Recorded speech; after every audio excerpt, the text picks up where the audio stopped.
20 degrees. So dangerous cold heading our way tonight, folks. We'll likely feel like the 20s, mid-20s at that by around 10 p.m. And then by tomorrow morning, feeling like the teens in many spots. So dangerous cold. Make sure you're protecting the 4 Ps tonight. We'll have more on that winter weather threat Friday in just about 10 minutes. All right, sounds good. Thank you, Riley. Leaders in both South Carolina and Georgia have put out warnings and tell us they're monitoring the winter weather Riley just talked about. A lot of that focus is on the roads. Your Audrey Dickherber gives us a first-hand look at how crews in Georgia make the brine that will spread on the roads. Before the trucks hit the road to go out and help keep everyone safe, they come here first. Now, this is a brine mixing machine where crews have been mixing brine all morning to go out on the roads. It's all to prepare for what could happen. GDOT crews have been making brine since 7 a.m. this morning. It's a combination of salts and water to help decrease freezing on roads. Crews will apply brine solution to interstates, state routes, bridges, and overpasses, such as north of Interstate 20, I-20, I-520, and other key state routes in Augusta, and as far south as State Route 540.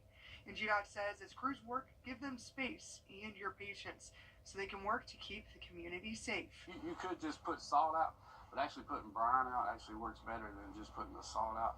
So that's why we're here. We're here getting our tanks ready, because we'll have trucks come through and we'll fill their tanks up, and they'll go out and they'll ride the routes and put out the brine, which is like, just in case it happens, you want to be ready, rather be ready and it not happen than not be ready and it happen, and that's just going to cause a bad day for everybody. Coming up all new on News 12 at 6 o'clock, we'll tell you how GDOT is preparing for this potential winter weather coming our way and how they think you should too. In Augusta, Audrey Dickherber on your side. Good to know they're ahead of it. Thank you, Audrey. As the winter weather gets closer, you can download the First Alert Weather app to stay up to date. The First Alert Weather team will be tracking everything and keeping you updated. The city of Augusta is offering free rides to overnight shelters because of the cold. Now, you need to have an ID and get clearance beforehand. Now that it's after 5 o'clock, you can call the sheriff's office. We're told a deputy will meet with you. Meanwhile, the bus service is still an option. It runs from 3 to 8 p.m. every day. You'll have to either go to the Broad Street Transfer Facility or the May Park Community Center. If you need a ride to these pickup stations, you can call the number on your screen before 8 o'clock to arrange that. You'll be dropped off at the Augusta Rescue Mission, Garden City Rescue Mission, or the Center of Hope. The investigation continues tonight into a deadly fire in Tignal, Wilkes. 16 evictions a day. That is what the Richmond County Marshal's Office is tasked with. Again, every single day, 16. You're looking at body camera video shared during this week's Augusta Commission meeting. And at this week's meeting, the Marshal's Office said these evictions are the most dangerous thing that their deputies do. Your Sydney Hood joins us live at 5 from the newsroom. Right, and Sydney, you spoke with someone at the Marshal's Office on why that is.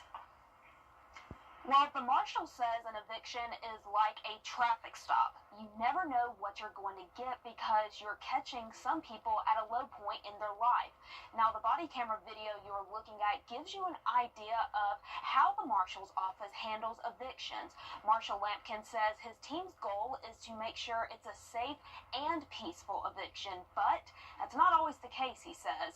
He says he's had some aggressive evictions, some standoffs, and even he had to use the SWAT team to carry out an eviction.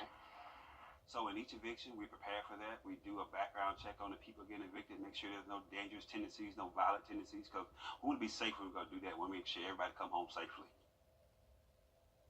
And on top of the 16 evictions a day, there is also a backlog of up to 3 weeks the office is currently facing. But the marshal says that's a, quote, typical backlog, and his team can only carry out so many evictions a day. Now, coming up all new on News 12 at 6 o'clock, the number of evictions has local resources searching for more solutions as many people search for more affordable housing.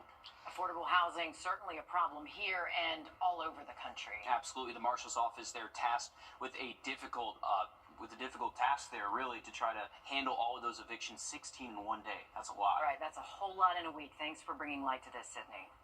Well, companies are scrambling for backup plans as another joyous. Well, like our chief meteorologist was saying just a few minutes ago, it's best to avoid driving Friday evening because as it gets colder, the roads will be more treacherous out there. But to combat that, GDOT is hard at work making its own brine to salt the roads and keep you safe. Your Audrey Dickerber shows us how it all works.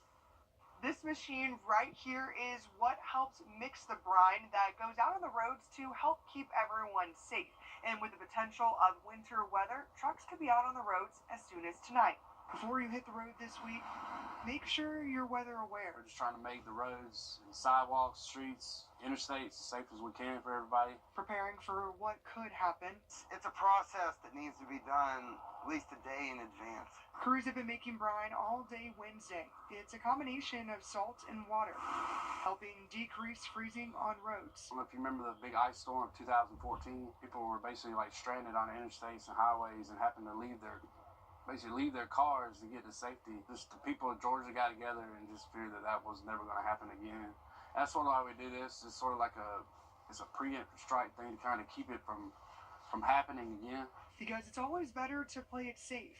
Crews will apply brine solution to interstates, state routes, bridges, and overpasses. You could just put salt out, but actually putting brine out actually works better than just putting the salt out.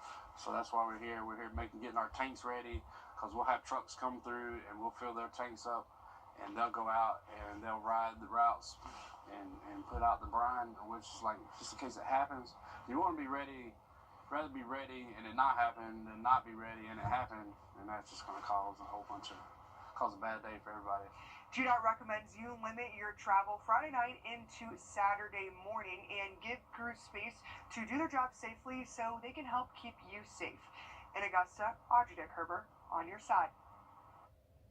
And we know that SCDOT is also preparing our roads on the other side of the river. As we've seen the forecast from First Alert Chief Meteorologist Riley Hale, we're expecting a lot of those northern counties above I-20 to get hit the worst with this. And it's nice to see them already preparing days in advance. And just in the last few minutes, we've learned Edgefield County schools will move to e-learning for Friday because of the chance for bad winter weather. Richmond County School says they'll make that call tomorrow afternoon.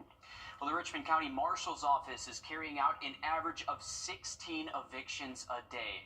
This news shared during this week's commission meeting, highlighting the possible dangerous situations they're entering every day. It's also shedding light on the housing issues we're facing in our area. Your Cindy Hood joins us live from the newsroom. And Cindy, you spoke to the Marshal's Office today on this issue. The Marshal says 16 evictions a day is the average number they've seen going back to the pandemic. And as families in Richmond County are at risk of eviction, rental assistance is the lifeline helping them through. Marshal's Office. When entering a home to carry out an eviction, Eviction is just like a traffic stop. You never know what you're going to get. because oftentimes they are facing people at their lowest point. The only thing they have is being put out on the street. So who wants to go through that? So we had some aggressive evictions. We had some standoffs before. We had to use a SWAT team to do it. We had to have different tactics to go in and get people sometimes. So some people just don't want to go.